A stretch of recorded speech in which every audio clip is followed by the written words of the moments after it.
Hello everyone! In this video, I'll show you how to activate your GiftCaf eSIM quickly and easily. So let's get started.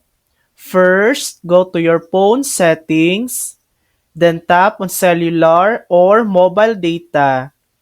Scroll down and select Add eSIM or Add a new SIM.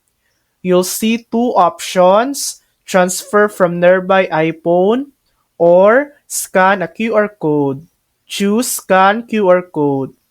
Next, your camera will open. Now, scan the GiftCaf QR code you receive.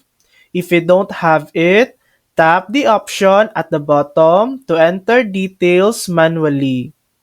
You'll then to fill in the SMDP Plus address, activation code, and confirmation code if provided.